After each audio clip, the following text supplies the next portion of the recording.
Jadilah rendah hati. Yakobus memerintahkan, tunduk pada Tuhan, berhenti berdosa. Yakobus adalah sebaik-baiknya seperti seorang nabi perjanjian lama, sulit kehilangan intinya. Mohon video ini Anda like, subscribe, lalu tekan tombol lonceng, kemudian share video ini sebanyak mungkin melalui grup di media sosial Anda, agar semakin banyak iman yang terbarukan, serta jiwa-jiwa yang terselamatkan. Salam. Apa kabar kekasih Tuhan Yesus Kristus? Kiranya damai sejahtera dari Allah Bapa dan kasih setia dari Tuhan kita Yesus Kristus serta Roh-Nya yang kudus senantiasa menyertai kita semuanya. Amin. Hari ini, Sabtu, tanggal 31 Desember tahun 2022, merupakan hari terakhir di tahun 2022.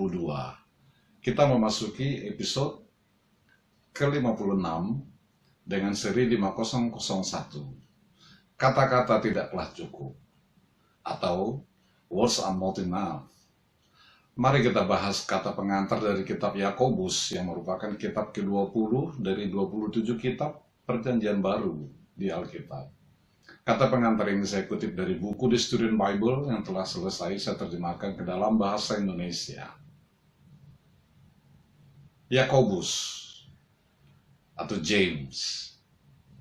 Kata-kata tidaklah cukup. Anda boleh percaya semua hal yang benar, tetapi tetap saja salah. Tetapi hendaklah kamu menjadi pelaku firman dan bukan hanya pendengar saja, sebab jika tidak demikian, kamu menipu diri sendiri. Dari kitab Yakobus pasal 1 ayat 22. Di mana ada kehidupan, di situ ada gerak. Beberapa ekor kijang, sebagaimana juga macan tutul, dapat berlari lebih cepat dari berbagai macam mobil di jalan tol. Domba bertanduk besar yang saling beradu kepala dengan sesamanya.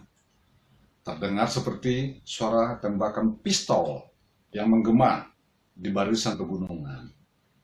Angsa Kanada menyebar tertib di angkasa dengan formasi huruf V, berjuang melawan angin sepanjang 1000 mil tanpa henti sebelum mendarat kembali di bumi. Terkadang kita menjaga peninggalan kehidupan, antara lain kepala rusa tergantung di atas tempat perapian, tempurung kerang yang sempurna namun rapuh, seekor kupu-kupu eksotis yang terpasang pada jarum jam dinding. Tetapi ini hanya kenang-kenangan. Kehidupan telah berlalu dari mereka dan dengan pergerakan mereka. Tanda pasti kehidupan. Para penulis Alkitab sering melihat kepada sifat berbagai analogi untuk mengungkapkan iman sejati. Dan kitab Yakobus menjadi kontroversi karena penekanannya pada tanda kutip pekerjaan baik. Hal ini barangkali menjadi pemahaman terbaik melalui analogi gerak. Dalam dunia analog juga, di mana ada kehidupan, di situ ada gerak. Ketika seseorang menjadi Kristen, kehidupan yang baru segera dimulai, dan tidak terelakkan, kehidupan itu harus mengungkapkan sendiri melalui gerak spiritual atau perbuatan yang baik. Pada kata-kata kitab Yakobus, tanda kutip, apa gunanya jika seseorang mengatakan ia mempunyai iman, padahal ia tidak mempunyai perbuatan? Kitab Yakobus pasal 2 ayat 14. Gerak tidak menjelaskan kehidupan, tetapi selalu mengikuti kehidupan. Inilah tanda pasti kehidupan bahwa hidup adalah anugerah. Dengan cara yang sama, iman sejati di dalam Kristus harus selalu menghasilkan perbuatan yang menunjukkan iman. Apakah Yakobus menentang Paulus? Yakobus tidak menulis tentang bagaimana menjadi Kristen, tetapi lebih kepada bagaimana bersikap seperti orang Kristen. Memiliki semua keyakinan yang benar tentang Tuhan akan hampir tidak cukup. Bahkan iblis pun percaya adanya Tuhan. Iman pemberi kehidupan akan menghasilkan gerak, dan kitab Yakobus tidak memotong kata-kata dalam menerangkan gerak iman yang spesifik yang diharapkan dari orang Kristen. Para pemikir Kristen, terutama Martin Luther, telah berjuang untuk mendamaikan pesan Yakobus dengan pesan Paulus yang dengan tegas memperingatkan tentang legalisme perbudakan. Tetapi Paulus tidak pernah meremehkan kehidupan yang suci. Ketika dia menulis kepada para pemabuk, seperti dalam suratnya kepada jemaat Korintus, dia mencela amoralitas sekeras Yakobus. Terbukti, para pembaca kitab Yakobus bahkan tidak menggoda legalisme. Mereka hidup dalam ekstrim yang lain, mengabaikan hukum-hukum yang telah ditunjukkan Tuhan dengan jelas. Kitab Yakobus memiliki sebuah penawar sederhana, tanda kutip. Tetapi hendaklah kamu menjadi pelaku firman, dan bukan hanya pendengar saja. Pasal 1 ayat 22. Langsung ke intinya. Tidak seperti Paulus, Yakobus bukanlah orang yang berbudi bahasa yang baik dalam hal surat menyurat. Dia adalah pengkhotbah yang benar-benar sederhana, gelisah kepada orang yang tidak hidup dengan benar. Suratnya mencakup wilayah yang luas dari berbagai topik, menerapkan iman orang Kristen ke dalam masalah spesifik, dan memerintahkan para pembaca untuk hidup dengan keyakinan mereka. Jadilah rendah hati, Yakobus memerintahkan, tunduk pada Tuhan, berhenti berdosa. Yakobus adalah sebaik-baiknya seperti seorang nabi perjanjian lama, sulit kehilangan intinya. Para pembaca modern kitab Yakobus menghadapi dilema yang sama seperti penerima pertama dari surat yang tidak tertata dengan baik ini.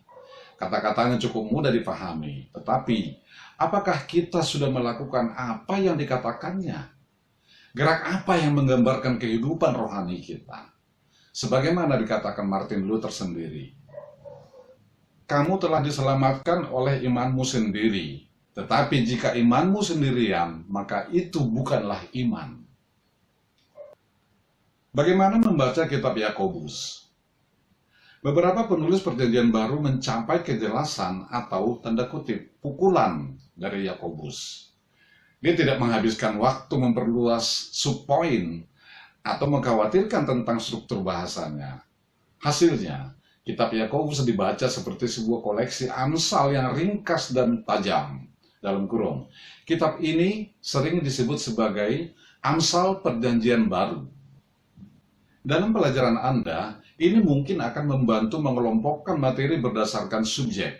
Kitab Yakobus cenderung berulang-ulang kembali ke tema. Sebagai pemimpin kantor pusat gereja-gereja di Yerusalem, Yakobus tahu bagaimana berbicara dengan otoritas. Anda tidak perlu mencari arti tersembunyi di kitab ini. Kitab Yakobus secara jelas menegaskan bagaimana Anda harus bertindak dalam 54 perintah langsung. Catat bahwa banyak isi kitab ini paralel dengan khotbah di atas bukit dari Yesus.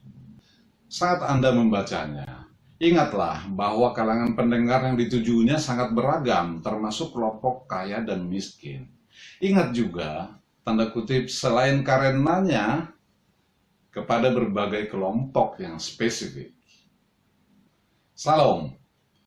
Dari daerah Bintaro Jaya, Tangerang Selatan, saya menyampaikan selamat tahun baru 1 Januari 2023. Tahun yang baru, jiwa yang baru, serta iman yang baru. Pengharapan? Ya, tentu saja pengharapan dan berkat yang baru juga. Tuhan Yesus memberkati kita semuanya.